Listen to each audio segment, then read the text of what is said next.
Hello everybody, welcome. This is paper 1 from November 2023, time zone 1. Let's work through this and see what we can do. Okay, question 3. Consider the graph of the following function. F of x is equal to 16 over x plus x squared over 8 for x does not equal 0. And this is actually kind of important. X does not equal 0. If x is equal to 0, then we are dividing by 0 and the calculator explodes. You can't divide by 0. It's not a mathematically kind of consistent sentence in some kind of sense. It doesn't make sense to divide by 0. It's undefined. Alright, part A says write down the equation of the vertical asymptote of f of x. Asymptotes can be vertical or horizontal. Just really quick. Here it is. Here is some xy coordinate grid. An asymptote can potentially be a vertical asymptote where we go off into infinity. So towards this direction, this would be our vertical asymptote where we go off into infinity. And we can also have a horizontal asymptote. Horizontal asymptote is what we rest at, essentially. You see horizontal asymptotes more so in something like exponential functions or something like this. The horizontal asymptote is what we approach but never reach. So in this case we're asking for the vertical asymptote of f of x. Vertical asymptote of f of x. Let's go ahead and see where we approach some line that we approach but never reach, and then vertically, not horizontally, so parallel to the y-axis. Let's go ahead and graph this to see what it looks like. So let's go to the calculator here. 16 over x plus, let's write another fraction, x squared over 8. Alright, there's our function. Instead of zoom fit, just be cautious. Graph entry, Windows zoom. If we zoom fit, we lose a lot of detail here. Here it looks like there's something else. So sometimes zoom fit is going to be the quickest and it's going to be the easiest. But in this case, if we zoom out, we might get a better idea of what's going on in terms of asymptotes and so on, in terms of overall, I guess, level of detail, at least where it matters. So if we look for the asymptote, where do we go off into infinity?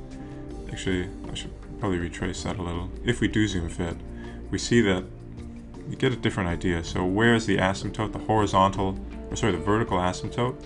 Right here on this vertical line, when in this case x is equal to 0. So let's go back to the document. So write down the equation of the vertical asymptote. In this case, they don't just want us to write 0, we need to write when x is equal to 0. Going back and trying to make sense of that algebraically, just really quick. If x is equal to 0, we have something undefined. But x can become very, very close to 0. So there are going to be points where we're dividing 16 by some super small number. And then in this case we're asking, okay, how many times does this really massive, small number fit into 16? How many times? And of course it can go like an infinite number of times. And so that's why we approach infinity. So as x becomes very small, we approach infinity, and we have this vertical asymptote, this line that we approach right here. Alright. Often we're asking, okay, when does the denominator reach 0 for what value? In this case, it's just x, so when x is equal to 0, that's going to be our vertical asymptote. Here they're asking us to find f prime of x. That is to say, they're asking us for the derivative. 3-mark question, kind of nice. We've seen this before. It's quite often a question when they ask us to take the derivative. We have this x in the denominator. So let's go ahead and find the derivative. I'm actually going to go to the formula booklet just to show you that it is here. Here we are, calculus, our derivative. If we have something raised to the power of n and we want to take the derivative, multiply that exponent out in front and then reduce it by 1. So let's go ahead and get back to the document. So here we are. If we have f of x is equal to x of n, and we want to find the derivative of x, what are we doing? We're multiplying this exponent out in front, but we are reducing it by 1. So let's use that logic here, but first we need to take care of this x in the denominator. So let's go ahead. We have 16 over x plus x squared over 8. But we can't yet work with this x in the bottom because it's not in the form of x to the n. So let's make sure that there is nothing in the denominator, no variables in the denominator. So let's rewrite this. F of x is equal to, let's keep this 16 out here, but we know that 1 over x is equivalent to x to the negative 1. 1 over x squared is equivalent to x to the negative 2, and 1 over x cubed, or even x to the n, is equal to x to the negative n. Whatever it is, if you have something in the exponent, a variable in the exponent, this is raised to the power of 1, we bring this up, and then we just convert this to a negative. Kind of helpful way to remember. So this is 16 over x becomes 16x to the negative 1. And then one last thing, I hope I'm not going into too much detail here, but 16 over x is the same as 16 times 1 over x, which is then equal to 16x to the negative 1. That's how that works algebraically.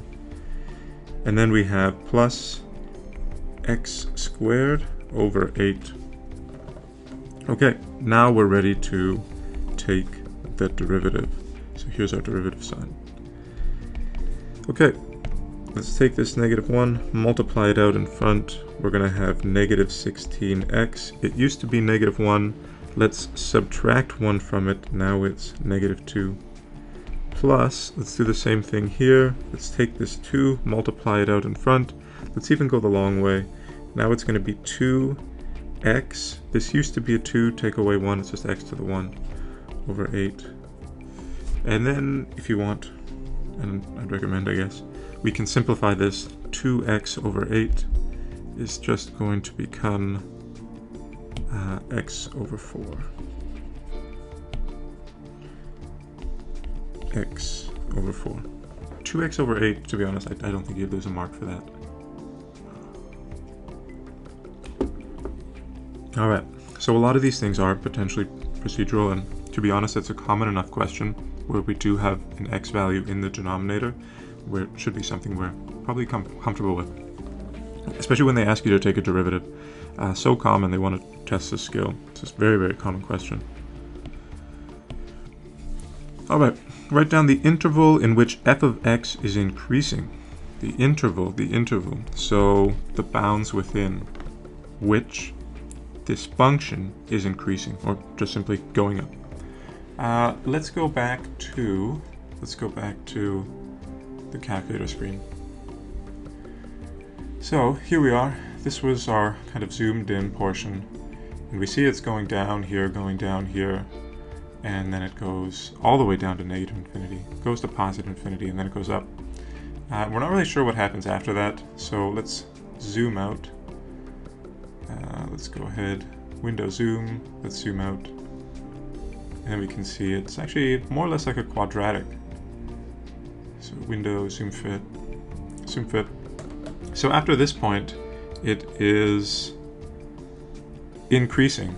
Let's find out what that point is. Let's go back into a little closer to where we were. The interval over which it's increasing. So it goes down, then it goes up to infinity, but this is like a clean break. It doesn't like suddenly inch up to infinity. It's a clean break. Negative infinity, then positive infinity. It's still going down, but there's some point where it has its minimum. So let's find that. There's this point right here where it has its minimum. When x is equal to 4, and y is equal to 6. When x is equal to 4, it reaches its absolute minimum. It's done going down, and then it starts increasing, we saw. Forever and ever and ever. So, let's go back to the document for a sec.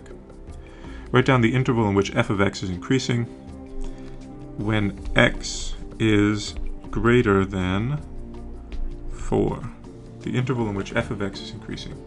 When x is equal to 4, so we don't write x is greater than or equal to 4, because when x is equal to 4, we're at a minimum. This is actually when the slope is equal to 0.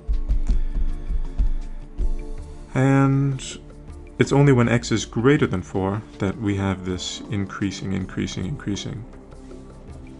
And that would be it. When x is greater than 4. What could we do? It's a 2-mark question.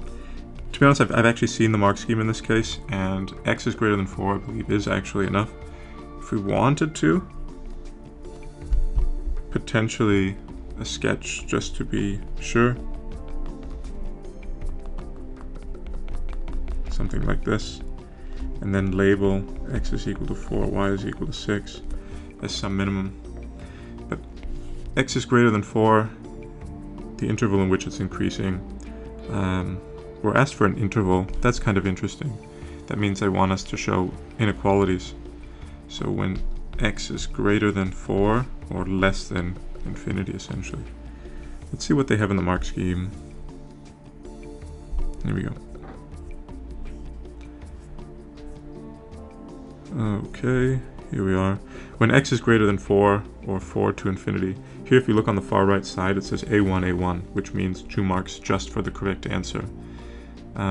They are expecting some kind of inequality though. You can't just write 4 or x is equal to 4. You get A1 for 4, but for the inequality, the interval, that is to say the range in which this function is increasing. That's what they're looking for. Alright everybody, I hope that was helpful, and as always, best of luck. Take care.